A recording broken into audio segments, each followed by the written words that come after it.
విశాఖ నగరంలో తాగునీటి సమస్య రోజు రోజుకు పెరుగుతోంది. వర్షాభావంతో జలాశయాల్లో నీరు అడుగంటుతోంది. ఏలేరు రిజర్వాయర్ నుంచి సరఫరా నిలిచిపోవడం, గోదావరి పంపింగ్లో అంతరాయాలు ఏర్పడడంతో నగరంలోని పలు ప్రాంతాల్లో 2 రోజులుగా నల్లా నీళ్లు రావట్లేదు. భూగర్భ జలాలు తగ్గిపోవడంతో బోర్లు పనిచేయక అపార్ట్మెంట్లు పూర్తిగా నల్లా నీళ్లపై ఆధారపడుతున్నాయి. శివారు ప్రాంతాల్లో 2-3 రోజులకు ఒకసారి మాత్రమే నీటి సరఫరా జరుగుతుంది. దీనిపై మరింత సమాచారాన్ని మా విశాఖ ప్రతినిధి సూర్యప్రకాష్ అందిస్తారు. విశాఖపట్నం మహానగరం ప్రస్తుతం నీటి ఎద్దడితో ఎదుర్కొంటున్న పరిస్థితి కనిపిస్తుంది. ఎక్కడ చూసినా సరే నీటి నిల్వలన్నీ కూడా పూర్తి స్థాయిలో పడిపోవడంతో ఏ ఇళ్లకు కూడా కనీసం వాళ్ళకి నీటి సదుపాయం అయితే అందే పరిస్థితి లేకపోయిన పరిస్థితి ఉంది. ప్రధానంగా ఈ యొక్క బోర్లు ఏవైతే ఉంటాయో ఆ బోర్లు దాటికి అత్యధికంగా నీరు కూడా వస్తూ ఉంటది. వాళ్ళ సొంత బోర్లు వేసుకుంటారు, ఇంటి బోర్లు ఉంటాయి.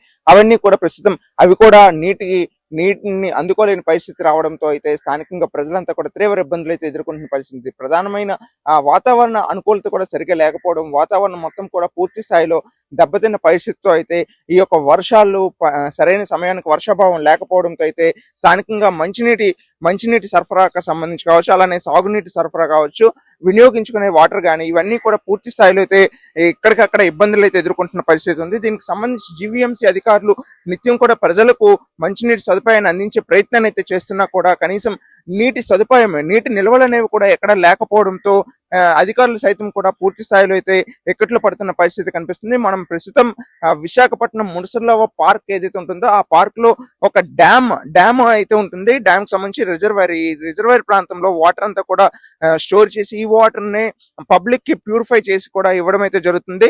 ఆ ప్రాంతంలో ప్రస్తుతం మనం ఏదైతే విజువల్స్ లో చూస్తున్నామో అదంతా కూడా అడుగంటి పోయిన పరిస్థితి కూడా ప్రధానంగా కనిపిస్తుంది. ఈ వాటర్ అంతా కూడా అక్కడ రిజర్వాయర్ లో తీసుకొచ్చిన తర్వాత ఆ వాటర్ మొత్తాన్ని కూడా ఇందులోకి తీసుకొచ్చి దాన్ని ఫుల్ఫిల్ చేసేసేటప్పుడు కూడాను పూర్తిగా దీన్ని మార్పు చెందే విధంగా అలానే ప్యూరిఫై చేసిన తర్వాత ఆ వాటర్ మొత్తాన్ని కూడా ప్రజలకు అందించే ప్రయత్నం అయితే చేస్తారు.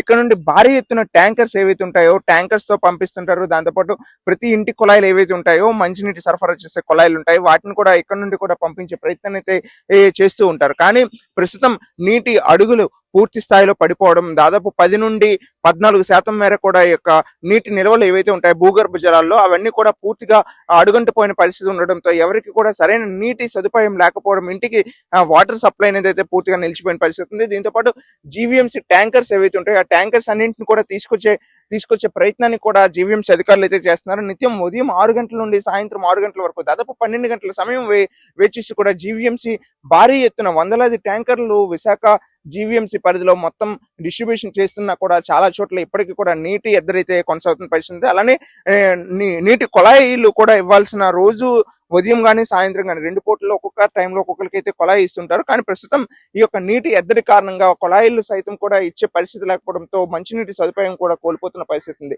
ఇదంతా ఒక ఎత్తైతే నీటి నిల్వలు ఏవైతే ఉంటాయో ఆ భూగర్భ జలాలకు సంబంధించి కూడా అవి దాదాపు గతంలో అయితే 15 నుండి 20 అడుగుల లోపల లేదా కొన్ని చోట్ల 20 నుండి 30 అడుగుల మధ్యలో కూడా వస్తుండేవి. ఇదైతే మునసర్ల రిజర్వాయర్ ప్రాంతంలో అయితే దాదాపు 20 నుండి 25 అడుగుల లోపలే యొక్క వాటర్ బయటకు వచ్చి ఉండేది. కానీ మోటార్స్ సంబంధించి ఏవైతే ఉంటాయో ఆ మోటార్లు ఏవైతే ఉన్నాయో ఆ మోటార్లు అన్నింటిలో కూడాను నీరు రావడం అయితే పడిపోయింది. ఇప్పుడు మనం ప్రెసెంట్ ఏదైతే విజువల్స్ చూస్తున్నామో మునసర్ల పార్క్ పక్కనే ఉన్న కూడా ఈ మోటార్ కూడా పూర్తిగా కాలిపోయిన పరిస్థితి కనిపిస్తుంది. ఈ నీటిని గ్రాప్ చేసి పైకి లాగే ప్రయత్నం అయితే చేసుకోలేక ఆ వాటర్ కూడా పడిపోతుంది. అలానే ఇది ఒక ప్రాంతంలోనే కాకుండా ఇక్కడ విశాఖపట్నంలో మునసర్లోవా, ఆరిలోవా, హనుమంతవాక, విశాలాక్షి నగర్, ఎండాడ, అలానే మధురవాడ ప్రాంతాలతో పాటు అవతల గోపాలపట్నం ప్రాంతం సైతం కూడా అదే విధంగా ఉంది. పరిసర ప్రాంతాలు మొత్తం కూడా విశాఖ నగరంలో 98 వార్డులు ఉంటే 98 వార్డుల్లో దాదాపు 52 వార్డుల వరకు కూడా ఇదే విధంగా నీటి ఎద్దడైతే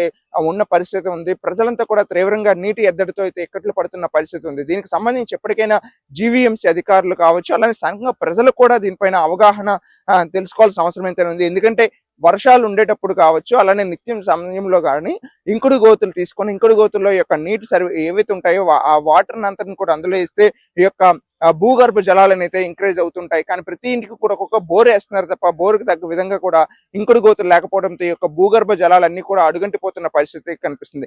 ఇలానే జరిగితే మరికొద్ది రోజుల్లో విశాఖ మహానగరం అంతటా కూడా నీరు లేని ఎద్దడితో అయితే ప్రజలంతా కూడా ఇక్కట్లు పడే పరిస్థితి ఉంది. ఏదైతే ఈ ప్రాంతాలు ఉన్నాయో మద్దిలపాలెం కావచ్చు, అలానే ఆరులోవ ప్రాంతం కావచ్చు, మునసర్లోవ, ఎండాడ, మధురవాడ, కొమ్మతో పాటు అవతల గోపాలపట్నం, సింహాచలం ఇలా ఏవైతే నిత్యం కూడా నీటితో పుష్కలంగా ఉండే ప్రాంతాలు ఇవన్నీ కూడా ఒకప్పుడు అయితే ప్రస్తుతం అత్యధికమైన కన్స్ట్రక్షన్స్ కావచ్చు, దానికి సంబంధించిన ఏవైతే ఈ పరిసర ప్రాంతాలు మొత్తం కూడా అభివృద్ధి చెందుతూ భారీ భారీ కన్స్ట్రక్షన్స్ చేస్తూ కూడా అత్యధికమైన నీటి వాడకం కూడా అత్యధికం కావడంతో నీటి సదుపాయం అంతా కూడా పూర్తి స్థాయిలో ప్రజలంతా కూడా ఇబ్బందులు పడుతున్న పరిస్థితి ఉంది.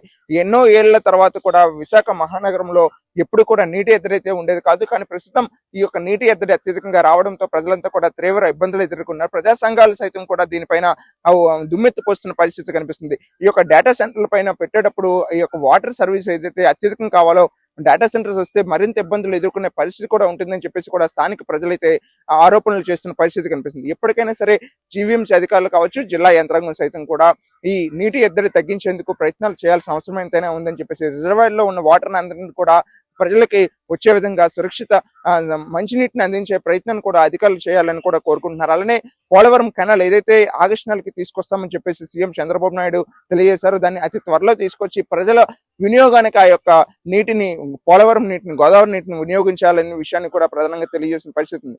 కెమెరామెన్ సాయి కిరణ్తో సూర్యప్రకాష్, స్వతంత్ర టీవీ, ముడసర్లవా.